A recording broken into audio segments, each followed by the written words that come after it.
Yeah, I can't wait for this fight. Setting my alarm, I'm going to sleep. What do you mean? What? Of course I'm gonna wake up for it. Last time? Uh, oh yeah.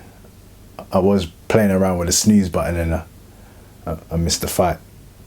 But I was having such a wonderful dream.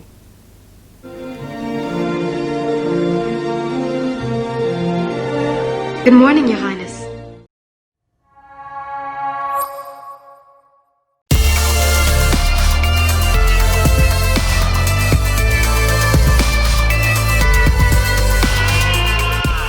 Hi there guys, and welcome to another episode of A Dash of Sports, episode 13. I'll be your host and presenter, Dashiki Dash, and on this show is where I talk about all things sports related, hot topics and trending stories. And on this show I'm going to be starting off in the world of MMA. It's time! I love when he says that. Well, UFC 251 to be exact, especially the fight between the welterweight champion Usman versus Masvidal. And moving on to the world of boxing with Canelo Alvarez. He's currently struggling to find a fight right about now. And there's word of Triple G on the cards. Oh man, listen, I ain't here for that. If you stick around, I'll tell you why. And moving on into the world of football, Manchester City's European ban has been lifted. It's been overturned. I wonder how they got away with that. Well, the citizens, Pep and the players must be hugely delighted upon hearing the news, which is probably the exact opposite from the chasing pack who were counting on 5th position to qualify for the Champions League. I wonder how they're feeling now. Moving on to the North London derby, Tottenham versus Arsenal, as Spurs beat their local rivals this past weekend. The question I wanted to ask, are the bragging rights still important considering both teams' poor league performance this season? Is it just a fan thing, or are the players and clubs, do they care about who finishes above who? And next I'm going to be giving you a Premier League recap with some hot and not so hot moments from last week. And rounding off with a news update as I look into what else has been going on in the world of sports this past week. More to be discussed on A Dash of Sports.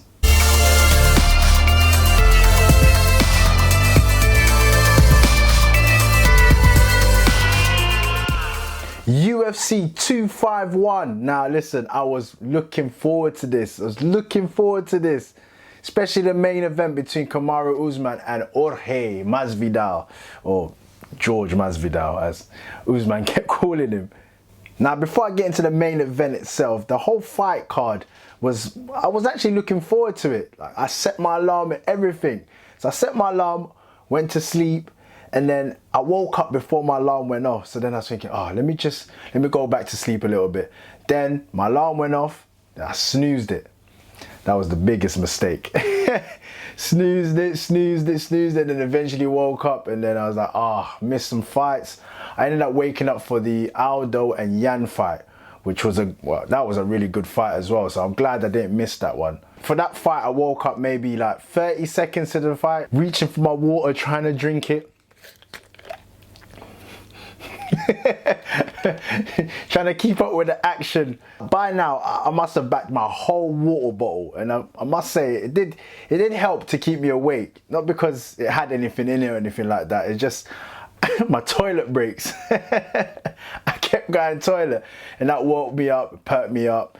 So by now I finally made it to the main event. I wish I was that excited for it though, because once I was watching it, I was like, is this it? Like, the build-up was great. Like, these two guys, they hate each other, innit? And although this wasn't the original fight, because Usman had his fight and that got cancelled, Masvidal took this fight with like 6 days notice, but you knew, like, in terms of their background, in terms of like how they feel about each other or how they felt about each other, you know, there's no love lost between them. So I knew that, oh man, this is going to be a great fight, but it didn't live up to expectations. I can best describe it being as, you know, a well executed fight for a champion in Usman who just basically was just stifled Masvidal's work, his explosive work, and it was just I don't know how to best describe it, just a champion retaining his title. That's how I can best describe it. You know, like you just do enough for you to just retain your titles. You're not going to do anything crazy. You're not going to do anything adventurous to risk that, especially, you know, if you're taking this fight in such short notice. So that's pretty much the best way I can describe this fight. Now, with two fighters with such massive characters, and I thought it was going to be, listen, let me just say it. It was a bore fest. It wasn't what I expected it to be, you know, and it was very frustrating because at that point in time, and I'm sure I'm not the only one, like you stay up or you wake up in the early hours in the morning to try and watch this fight, and it lacked the entertainment. But I feel like I know why. And if you've been watching A Dash of Sports throughout, my whole thing has been, how are these sporting events gonna cope without no crowds? This ain't the first time that I've watched a fight or watched UFC without a crowd.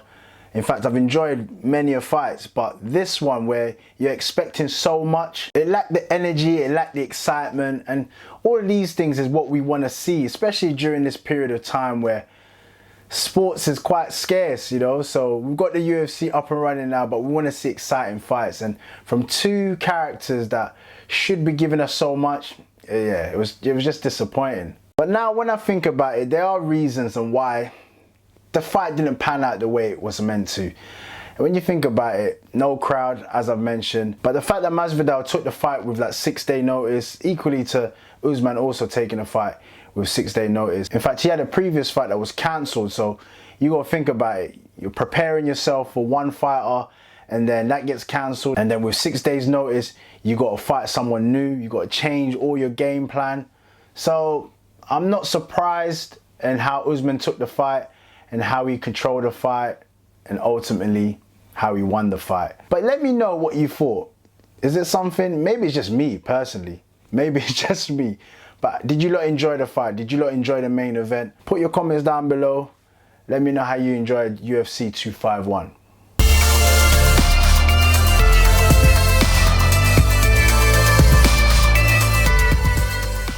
Introducing Saul Canelo Alvarez.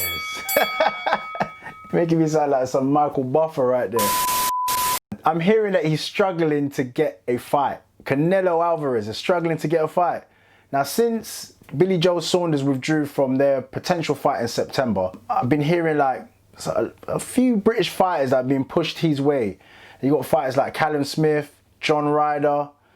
Now, they're not really, no disrespect to those fighters there, no disrespect to them, but they're not really fighters that are going to create that buzz for Canelo's next fight, are they?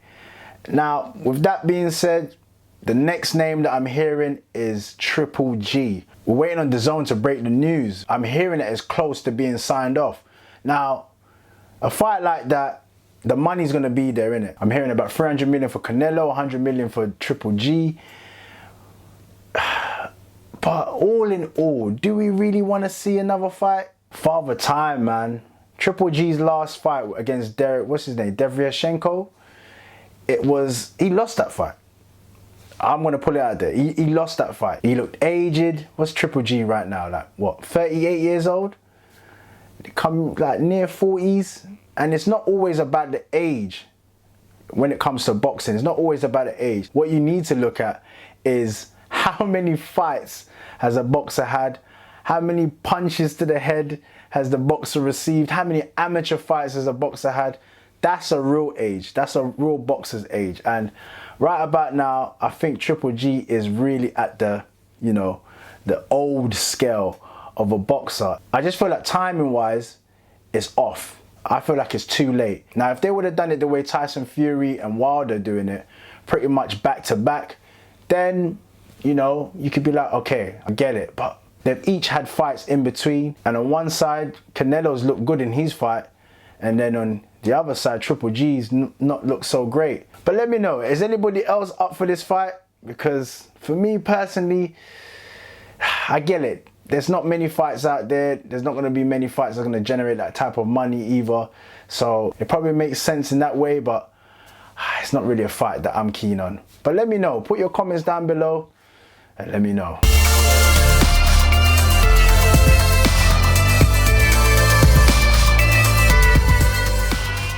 And moving on to some football news, Manchester City overturned a 2-year ban from all European competitions on an appeal to CAS. The Court of Arbitration for Sport, CAS being for short, announced that the club were cleared of disguising equity funds as sponsorship contributions. UEFA issued the ban in February after ruling that City had committed serious breaches of financial fair play regulations between 2012 and 2016. City's fine has been cut from 30 million euros to 10 euros. Now, the way this is being spun, it's a bit, well, listen, I'm sure that all of us, when we first heard this news, we didn't really believe that City was going to be banned, right? Because they've got so much money. Everybody was saying it. As soon as they go to court, they're going to win it. But I don't think, from what I've been reading, I don't think it's just been all about them just splashing their cash and then that's it and they've got off scot-free. Now, initially, if we take it back, I think what happened was when City were being investigated about hiding funds or trying to mask it as sponsorship money, they had a chance to come forward and cooperate and obviously give their evidence in terms of like proving the investigation wrong, and they failed to do so. So what happened was UEFA then carried on with the investigations, gathered the evidence that they had and presented it, and then deemed it as, okay, this is enough evidence to bang them up with this and give them their 2-year ban. So now the only way that they were able to give their evidence, give all the information that they needed, was to wait for this appeal, which is dragged on, especially with all this COVID-19. It's just been a long delay, and throughout this season, Pep, the players, the club itself have had this grey cloud hanging over their heads. Well, some could argue that it may have affected them, may have affected their season, because there's been rumours, there's been talk, is Pep going to sign his new contract? If City don't make Champions League, will players need to go? Players like De Bruyne, would they seek to go to another club?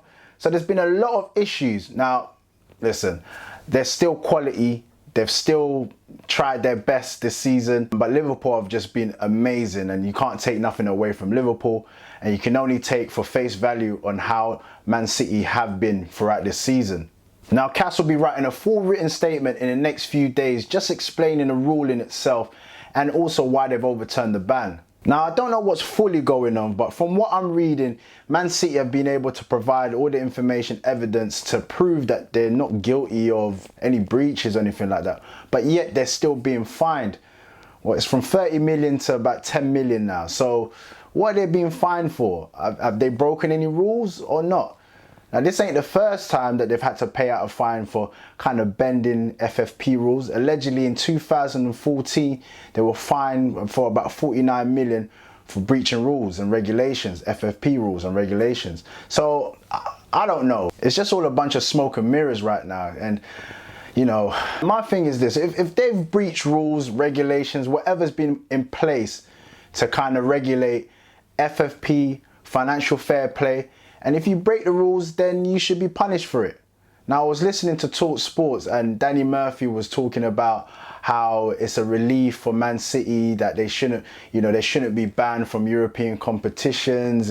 It'll be taken away from the competition, the integrity. And I'm thinking to myself, what? The integrity?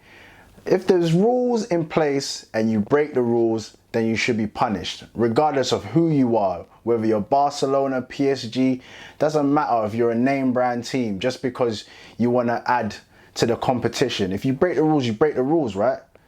Now, I don't get it, but at the moment, we're being told that they've won their appeal. They'll be able to resume back into the competitions and be able to participate.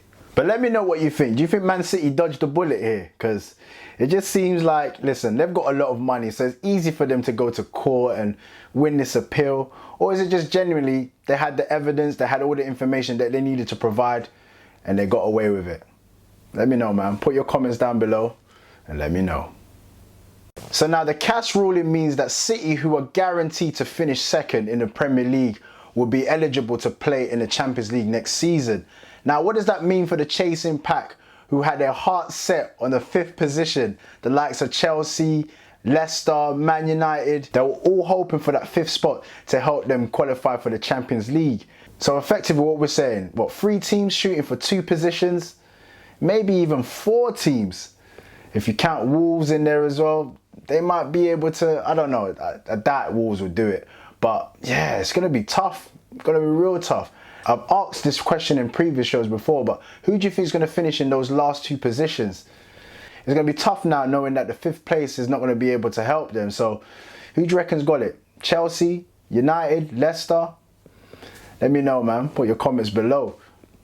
Now, speaking of battling for these league positions, as I look back to this past weekend, Tottenham versus Arsenal in the North London derby, where Spurs beat their local rivals 2-1 for the first time in their brand new stadium. How did we lose that, man? You know what? Thanks for watching the Dash of Sports, man. I'm gone, man. I'm out of it. Bragging rights, bragging rights, bragging rights. That's all we care about. That's what the North London derby is all about, just bragging. We're more concerned about which team is going to finish above the other team, or what colour North London is going to be, whether it's going to be red or white. These times Chelsea over there painting the whole city blue. Now, it's been a few days since the North London derby, and I can happily say that I'm over it now. I am over it. In fact, after the game when I switched off, I was over it then. The game is not what I wanted to discuss, and it's not what I wanted to talk about. In fact, it's more like the bragging rights and which team is going to finish above the other. Is that really important nowadays? Because the reason why I say that, and I've had this debate with a few of my, my friends that support Spurs, and one in particular as well. You know who you are, Pat, one of the resident pundits on Everyone's a Pundit, Views Official. I'll put all the information in my description, so go and check that out.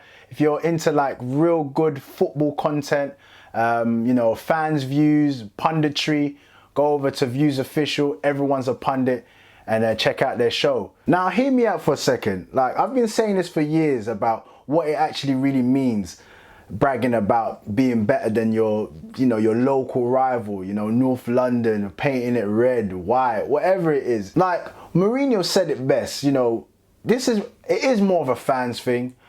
The players also buy into it, but you've got to be more ambitious than this. And I think even more so than now, where neither team are really winning anything. Arsenal not competing for the league no more.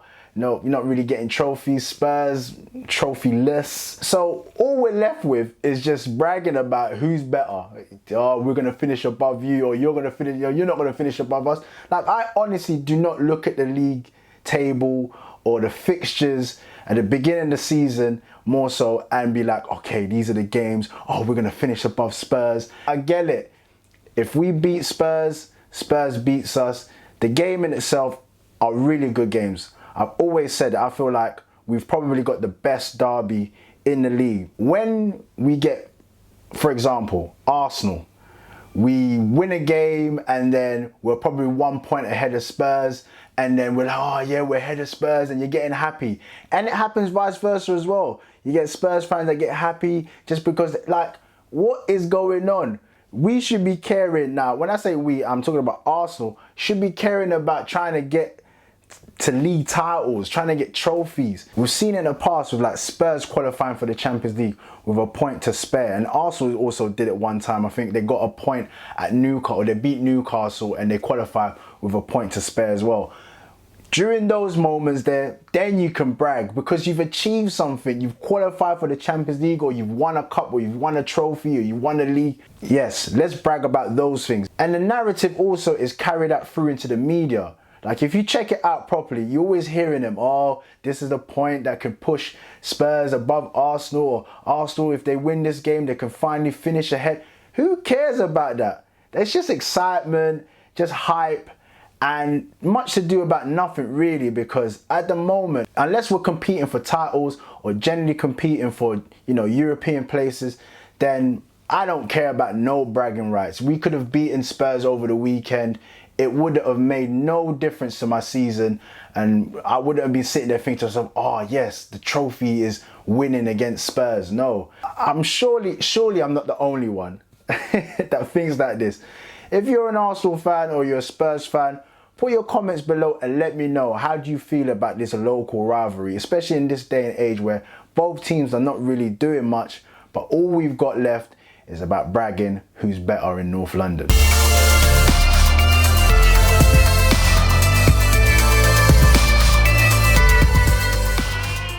And moving on to my Premier League recap, just to touch on what was a hit and what was a miss, what was hot and what was not. Well, there's been more hits than misses this past week in the Premier League. Starting off with Raheem Sterling's pretty unusual hat-trick. But hey, in the name of the great Batistuta, a goal is a goal. The ball was bouncing in the air, he went for a header, landed on the floor, then the ball hit his head and then went in. But hey, a goal's a goal, right? And it contributed to his hat-trick. That's definitely a hit for him. And he's in the running now for the Golden Boot with 17 goals. And he said before the game that, you know what, he needed a hat-trick to catch up. He was on 14 goals and now he's up to 17. Do you reckon he'll get the Golden Boot this season? I don't know, man. But his numbers have been very consistent. You know, if he hits another 20 goals this season, hey, man, that'll be really good for someone like Raheem Sterling, who is often enough being criticised for his finishing and the fact that he never used to score enough goals. But in the last few years or so, he's actually shown that he's up there with some of the top goal scorers in the Premier League. And up next is Mikel Antonio with 4 goals, one better than Raheem Sterling. Now, if you know me and we discuss football, I've got a confession. I'm quite disrespectful when it comes to Mikel Antonio, and I'm going to put my hands up and say it's unfair at times, but usually I call him like a typical Sunday league footballer, and but I don't know, it's almost like a backhanded compliment. Like the way he bullies people in the Premier League, the way he's used up top, up front, it's almost like just your Sunday league brute. That's just, you just lump him up top, give it to the big man and he'll deal with everything. But it's effective. It is really effective. And it just showed with the 4 goals that he scored.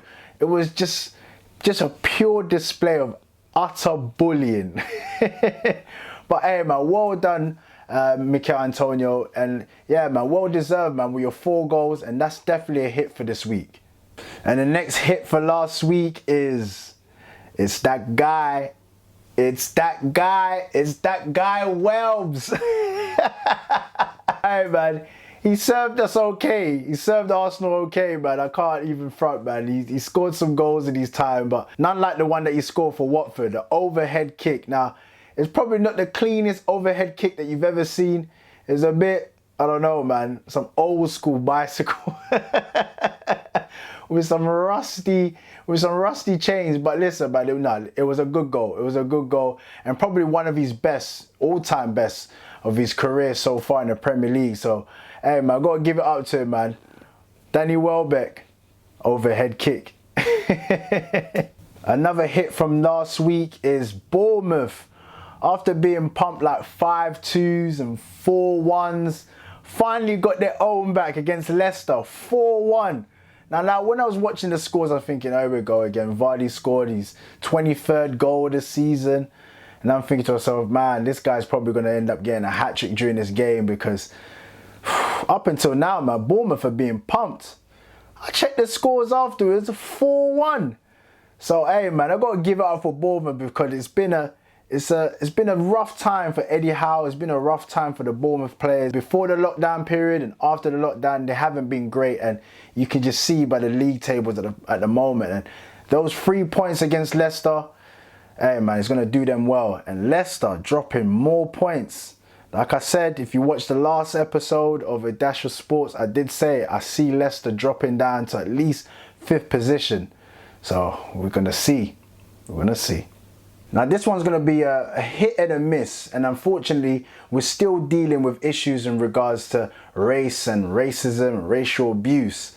Wilfred Zaha received abusive messages on social media before last weekend's match against Aston Villa. A 12-year-old boy has since been arrested by police who investigated racist messages sent to Crystal Palace forward Wilfred Zaha on social media. The Premier League called the abuse of the 27-year-old Ivory Coast winger completely unacceptable. This is a big miss. Like, literally, you can miss me with this whole thing, because when I first heard about it, read about it, I really thought to myself, do I really want to talk this up on the show? But I have to, because it has to be highlighted. A 12-year-old boy, well, regardless of what age you are, like, you feel it's okay to jump online and be giving people abuse, racial abuse. It's just not on. It's just not on. Now, in this day and age, it's easy to abuse someone, and you know, you're behind your phone, you're behind your computer, there's no face, so you feel a bit brave, innit? And it's just a shame that some people actually get away with this. And you know, it's just like, surely they should invent something where it's like a sequence of words, or like a pattern of words, or just whatever you just type in, that once you try to send it, it flags up, so you don't even get to send it. You type in some racial abuse, it flags it up straight away, and then it even locks off your account. Because think about it this way, if you was to post some music, straight away your account gets flagged up. If you're trying to post unauthorized footage, you're trying to, you know, record a game or whatever, your account gets flagged up. So I don't know, man. I don't know how they deal with this situation, but the good thing about it is the fact that the police didn't take long. They were very swift with their investigation. They arrested the boy, and hopefully now the boy, you know, is only 12 years old, man. He's a little young'un. Hopefully he can get the right education, and he can learn from his ways and learn from his errors. And in other news, as we look around the sporting world, and it's not just in football where they're taking a strong stance on the fight against racism. In fact, in cricket, there was a rain delay, and Michael Holding spent about 10-15 minutes really explaining what racial brainwashing was. If you've not seen it, just YouTube it or Google it, Michael Holding talking about racial brainwashing, and it's a real good insight. If you don't, you know, fully understand what's going on, go and watch that, and I'm sure you'll be, you know, really inspired by what he said. And also Lewis Hamilton, who just recently won his 85th race of his Formula One career, is still out there campaigning hard against, you know, racial injustice. So it's very good to see. I like seeing things like this, and I really commend someone like Lewis Hamilton. He's using his platform. He's very, you know, he's a high profile guy, and he's using his platform to raise the awareness on racial injustice and just to fight against racism, man. So salute to Lewis Hamilton, doing your thing out there. Now, with that being said, I'm going to leave it there for today, but thank you very much for watching another episode of A Dash of Sports. I truly appreciate your love and support. And if you need further information about future episodes or just your day-to-day sporting updates, please head over to my Instagram page, and I'm also on Twitter, which is A Dash of Sports. A Dash of Sports, I'll put it down below here, and I'll also have it in my description. And please don't forget to like, comment and subscribe. I truly appreciate it, and it just helps me to grow and get better and better so I can release better content.